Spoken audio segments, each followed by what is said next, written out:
This is Talk That Talk with Ben. And Tiff. Tonight we're going to discuss our cancer scare. Another scare because we had this talk already. We had the breast cancer talk and another audio Yeah, on here. But this topic was our most recent cancer scare that happened a couple weeks ago. So that's probably why we've been a little absent. Forgive us. that's exactly why we've been asking. Shit been going on. Yeah, we still got to deal with life, and life has brought us a little bit of stop and go. So this topic tonight is to do with how we handled the most recent scare. So, just to give you a quick synopsis, I have my normal breast routines. I have 6 months MRI, 6 months bilateral um, breast mammogram. That's been since I had cancer, since after cancer. That's been my routine. So, in the MRI, they found, well, let's just go back to the MRI. Yeah. I don't know how many people love MRIs, but I hate them to know that you have to go in that big machine, you get claustrophobic, you get scared, you don't know if the thing is closing in on you. Your mind just kind of go a little crazy when you inside that machine. Feel So like you're in a cocoon or something. yeah, you feel like I said, like the walls are closing in on you, like you are. I mean, you laying flat, your face is flat in a pillow, like it's an unrealistic way of saying you're getting a massage, but nothing is touching you because you're laying flat. You can't touch nothing. You cannot move. 100% not move for the entire procedure because they have to get the images of your breast and take great pictures. If you move, they may get a wrong picture. You got to sit in there longer. Look, that particular MRI was 30 minutes, but the 30 minutes feel like hell. You feel like 10 hours you laying in that thing. I try to take Benadryl. I don't know what anybody else do, but I try to take Benadryl to go to sleep so I don't think about the machine and the noise and everything that's going on. So, yeah, that's me. So, that's what we had to do. We didn't know anything. We just knew we had to do an MRI. It was a regular MRI. It was nothing else until the doctor called that night, and she told me that they saw something that they was concerned. It was just a sense of concern. They didn't. They couldn't tell Yeah, you but see, but anything. that be the bullshit though. What's the bullshit? The bullshit be they keep talking about they saw something, they see something, and all that. Like, why you gonna put somebody through all that damn suspense? It's like watching a show and Babe, you know something to happen to how they gonna give somebody. you suspense? They just told me the same day. They didn't give me 10 days that What they you didn't mean? know. We Yeah, knew the but same day. when you see something, you say that. Ain't that what the police say? You see something, say something. No, Benjamin, you can't see some say something with science. You have to test Why you it. can't? You don't know exactly what it is. Yes, you can. They can do that. They can do it. They choose Benjamin. to wait. They can go. They can say right there. Oh, we see something. Let's try it out. But No, it's a money thing. no. You have to also know that some of those people who are radiologists, they can only tell you what it is because of their profession. The nurse practitioners, the people who come in there and sit So up the the people that room, know what it look like, they ain't there. They just off that day. those particular people are not there. They have their own people But that do these type of so they just happen to procedures. be not working that day. No, sir. You don't see the radiologist initially when you're doing MRIs. You don't see it until it's See, needed. because this my thing, right? If you see something in somebody like that, and you know this person had cancer before or going through cancer treatments, my thing is why not try to figure out? I know there's a lot of people that they might have to test or whatever like that. Like let's put it like this: like if you don't been through it one time before, don't make the person wait. We didn't wait, Benjamin. How we didn't wait? The lady called me the night of. How you figure that's waiting? It No, wasn't even a 24-hour span. this what I'm saying. See, this was No, let me tell you about my husband. this what This she is when he missing. get over the top about this whole I need to know right now, right then about Why all this. He not? has no patience when it comes to this whole cancer situation. And I guess I do because I'm in it Who deeper. gonna have patience about sickness knocking at the door?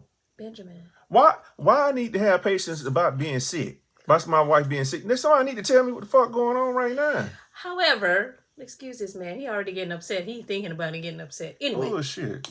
so they called that I, night I, and said, yeah. See, it made me say what I'm about to say because I know some other people find out quicker. I guess I gotta get my dollars up. Well, go ahead, man. We found out that there was some form of something 7 centimeters from my initial scar lumpectomy. Now, in the past, the lumpectomy is what grew into seroma. Seroma grew into an infection. So I've been dealing with infection since last year. And an infection is just the area started to grow with bad something. Mind you, they don't have an answer for why that keep happening either. Well, anyone who has scar tissue, that's not just any breast cancer person, babe. Anybody who go and get some type of surgery, you gonna have some scar tissue. Yes, you are. You know it. So in the midst of having that scar tissue, underneath that scar tissue, plus let's go back to my skin is also radiated. So that's a bigger difference in somebody who You the first going. you the first one got radiation on their breast. No, Benjamin, I'm not saying that. I'm just saying there's a different odds against radiated skin and normal skin is what I'm saying. Normal skin may be somebody going to get cosmetic surgery, getting a boob lift or a stomach tuck or whatever the case may be, but they're not dealing with any form of radiation. This particular skin on my breast has already been burnt. So I to get all say that that. all the things in the inside don't work the same as other parts of my body, I can go through another surgery that might be easier than to just be dealing with this particular area because it's been radiated. The So it's point the already point the point been. I'm getting at is this ain't their first rodeo. This ain't their first time doing this. So, That's what I'm getting at. no, it's not because I So mean, so this is my thing. If it ain't your first time doing it, don't get all so damn surprised. Like, oh, Benjamin, this it's this let happened. me see why Oh, it's not a surprise because they called immediately and we got in there the next week to figure it out. They got on it quick and we didn't wait weeks or months, babe. Tiffany. What you want me to go when? The same day? It was at night. The whole point is, see, this is what I'm getting at. And see, this what I'm talking about, right? This is another thing I understand too. My wife had all the patience for these people, but with some with me, she don't have much of it. But she'll give these motherfuckers time. I do not give them time. So the whole point is, they knew something was there. They knew. Why you gonna make somebody wait a whole week to figure out what's going on if it's cancerous or not? So the whole time we sitting here waiting, yeah, I'm fucking panicking. I'm nervous. I'm scared. I don't know what I'm gonna do. I don't know how I'm gonna figure out stuff with my wife and with the children while we sitting here waiting on assist.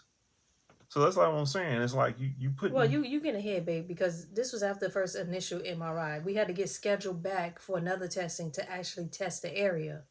So See, it's somebody watching this. Someone, I see what he talking about. agree or disagree with my husband, agree or disagree with me. Everybody will have their All this own testing. team band, team tip, whatever the case may be. Mm-hmm. But I get back in there the next week. This particular test, I thought I was just having a regular biopsy until I got in the door and they told me I was having an MRI biopsy. I've never had this before. Now I've been going through this cancer situation in and out since what was the year? 2016. It's been a while. 2016, we've been going through this cancer in and out. But when I walked in, and I've had multiple biopsies, but this particular one was way different because they told me I had to lay down again in this stupid machine. And when the girl told me that, because at first they had to when she first said we got to put a needle in you for contrast, and when I know what contrast means because contrast means I'm getting in the machine. And I asked her, I said, wait, what does this mean, contrast? I thought I was just having a biopsy, but I thought I laid on my back. And she said, no. The doctor requested that you have an MRI biopsy, which gives us specific direction on what is going on inside of your right breast. And when I say I went off, I said, no, wait a minute. Where's the radiologist? Because I didn't know I was getting ready to do this. I was just in this machine last week. Why do I have to go in this machine again? And in the back of my mind, now I'm getting a little panic. I'm getting a little anxiety because I'm thinking, I know what this machine does. I got to lay in this machine. I can't move. And at this moment, I can't move for hours. My normal MRI is 30 minutes. This mess here, the preparation of it, like, Lord, the way they got to set this area up, the machine, the area, everything, it's just a big hoopla. See, we could have got all this done in one day. Yeah, we We probably could have could. stayed all day and got this done. We could have. But the lady didn't get the results from the MRI until that night. She didn't get it right away. We don't know how they correspondence transpire right after you go and have a situation done. We don't know what type of channels they go through before the communication come back to Yeah, the that's what I'm trying to radiologist. say. The We don't majority of know. the time, the challenges these types of things go through. Now, I don't work in the medical field. I don't. So I know it's probably some radiologist, somebody out there, talking shit. Because I know just from working with insurance and doing stuff like that, there's things that take time and stuff we can't. But then there's sometimes the stuff that we just really just bullshit around, taking our time, and we say, well, we'll get to it when we get to it. And Well, I'm wondering if this is one of those times for them. well, we don't know that, but Yeah. this is my no patient husband for treatment and doctors in our life right now. But um, went back in there. Hence why she tried to go all by herself this time. This is the part she's leaving out. No, Ben, I did not. First of all, you can't go back there with me anyway.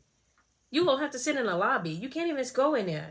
Yeah, I can't Everybody go walk in around in rows. Women walk around in rows. You can't go in there, sir. there. Ain't my first time seeing titties. Sir, you can't go in there. Unless I was paralyzed or very disabled, then yes, that's a different story. But I was not. And men are not allowed back there with their wives. Vice versa, women with their husbands. So anyway. So the hoopla about the why I needed this particular one and what it meant for this particular procedure. And what it meant was I need to lay on my back again. For now, it had been over an hour. I cannot move. I didn't take no Benadryl. Shit. I gotta lay in this machine, hear all this damn noise. Mind you, them stupid headphones they tell you they give you because it's trying to block out the sounds of that loud ass machine is a lie and a fraud. Them things do not work. You hearing the buzzing, the beeping, every single sound that comes with that loud ass machine, you're hearing it. And those are things that kind of freak you out when you laying there. I had to lay on my chest, boobs sitting down in the machine. Right here in my chest cavity, I'm laying on a metal piece. And the radiologist lady that I had, never had her before, never seen her. But she was very nice. She was kind. She walked me through everything.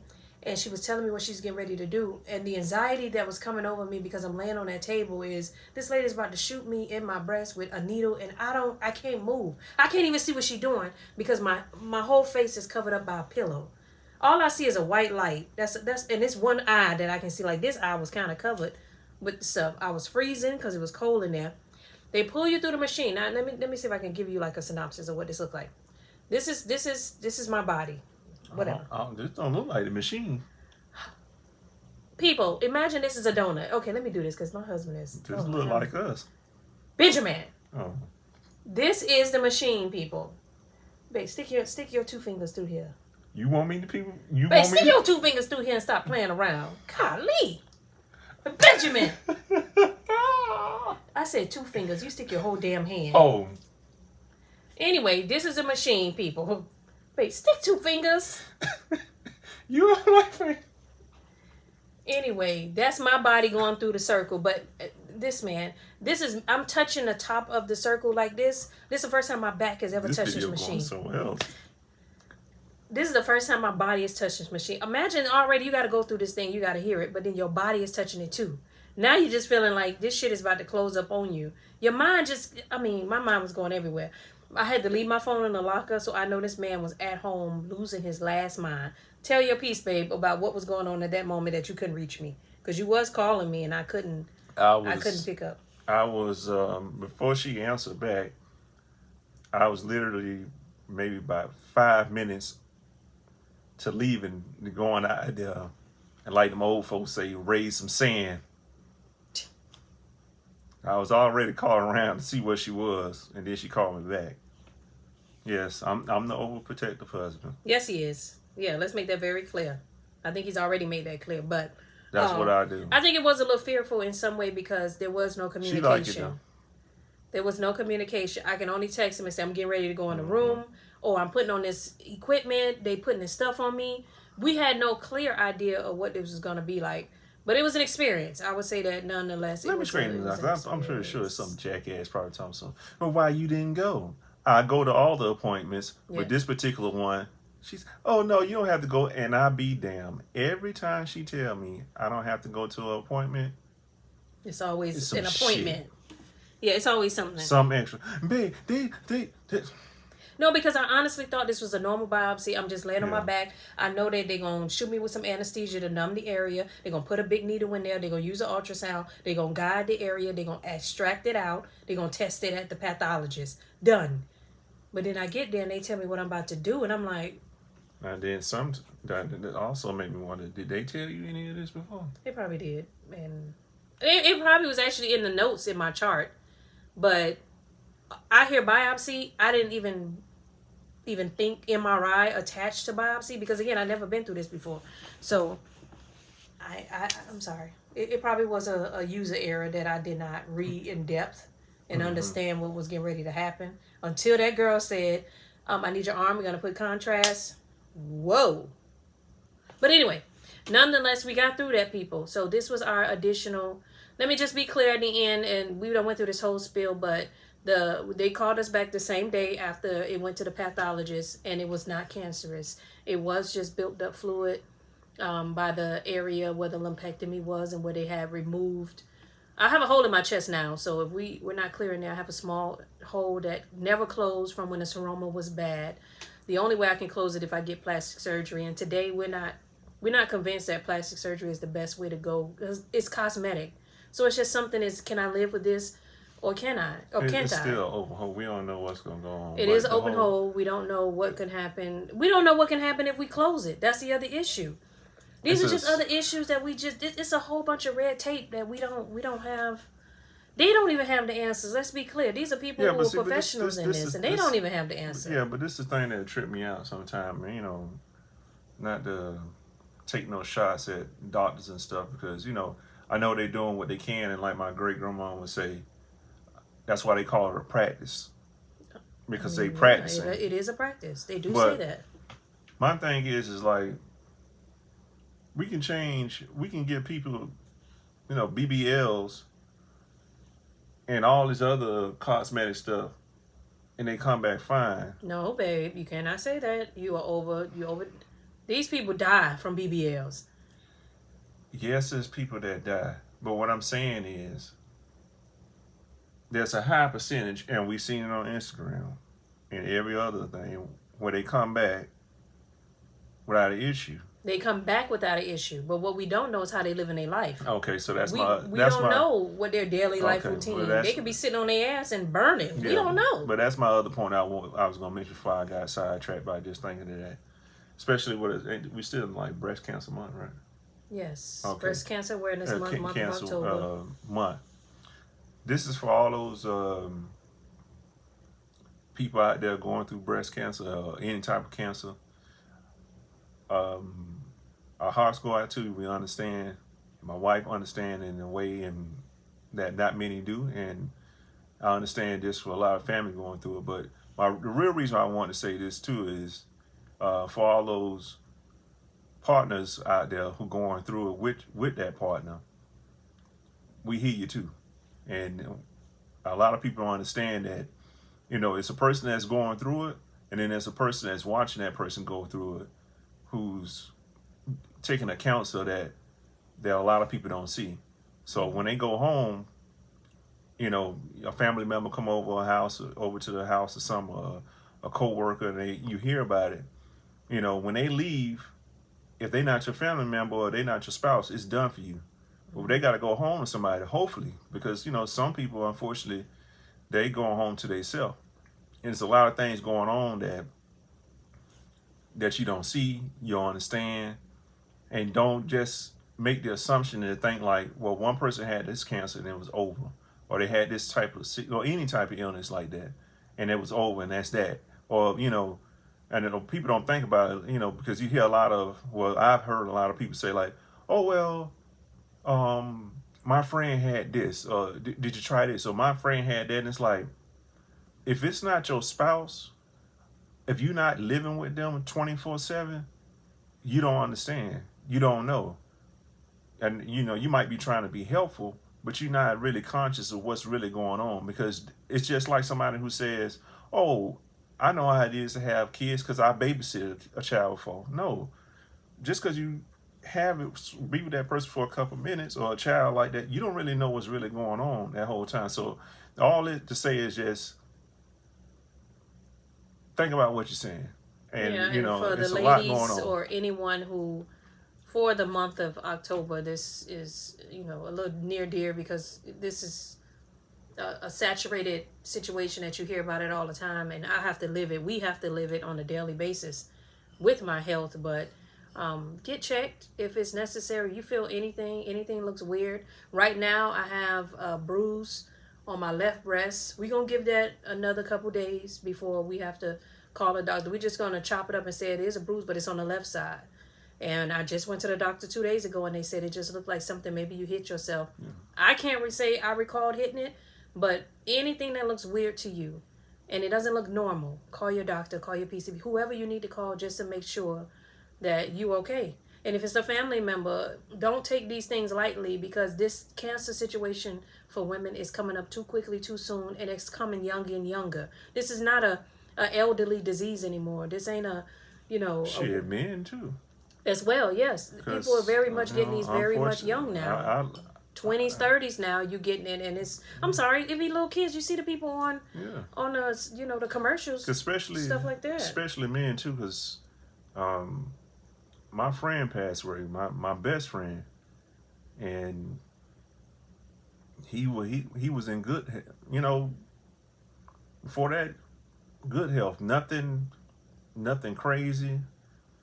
Always in good spirits, and his motto was every day is a holiday. So that just tell you what type of person he is. And he looked like Snoop when I called him. His nickname was D.O. If it was ever going to be a stunt double, it was going to be him. So that tell you, and his persona was like that. His whole makeup was like that. So it don't matter what type of person you are, what you got going on. And I had a cousin-in-law, same thing. She wasn't no smoker, she wasn't no drinker, nothing like that. So yeah, it's important to everybody to check themselves, and also don't be ignorant like I was at first, to think like when my wife um, first said something about this. My whole thing was, nah, man, you too young, and be honest, and with men, especially in black culture, that's our downfall with a lot of things, that you know, with us being so strong, we forget sometimes that we still are human too, and things can happen. So when she first said, I was like, nah, babe. But she was persistent, and I'm glad she was. And she went and got it checked out. Now, had she had listened to me, who knows what could have happened. So, And gratefully for us, when we see something, we say something, and we try to catch anything before it grows to something crazy. So a lot of our situations have been that it's in the early stage of whatever it could be, an infection or whatever it is. It's very much early, so we can catch it and treat it right away. So um yeah, that's pretty much how we wanted to end this. Is just have remind everybody, get checked. You see something, say something, do your part to make sure that you can continue. Because I can be very honest with you, we got a lot of stuff we're trying to do in our family. We're trying to bring generation wealth, and at the moment that the lady said, I had to get the MRI and I got home, I'm pacing back and forth, and I'm like, Lord, you show me all these type of visions for our family. This man got all these visions for us and what we're trying to do. This cannot stop us. This will actually stop us from doing what we need to do, because now we gotta transition our life all over again back to the cancer life. And we don't have time for that. I'm sorry. I had to be very honest with God, and I'm just like, not now. Now is not the time. We ain't got the time now, Lord. You done showed us what we need to do. You tested us then in 2016, 17, 18. You're still testing us every single year with this cancer thing, and we are achieving it. Now is not the time where we got to revert back to chemo, to radiation, because that took a lot of us as a family. Gratefully, again, as we said before, our kids were very young, but now they're older, and we don't want but them. they still some good kids Yeah, to they deal they with a they will loss. always be what we need them. They're very mature children to be toddlers or whatnot, but They ain't no well, toddlers, little man. kids, they're our babies, Yeah, they always gonna be out but there. that's just what we don't have the time to deal with cancer at the moment. I'm sorry, it's we trying to do too much, and in the same essence, we trying to make sure that my husband's on me very much now about my health with my dieting. I have to get back into exercising a lot, because that is going to help with this enough to try to keep it away. And I'm learning how to go back and cook how we used to when this first started, which was more healthier diets and stuff like that. So as you see us and we start getting more videos, if you start seeing me changing, you know why? Because this man has been on me heavenly. So I gotta listen in order for me. Stop being hard headed, Tiffany. You see his eyes. That's me being hard headed, and I gotta do better for me, for my family, for the virtuous woman I'm trying to be for this family. So I have to do my part. Yeah, that's pretty much what we wanted to end with. You have a ending, closing? No, that's it. I think you summed it up. We just wanted to let everybody just to talk on it, especially being Council month and us not being on here for a while. So I think that's it, man. I think that's it. Y'all take care. We'll see y'all in the next video. Bye. Peace.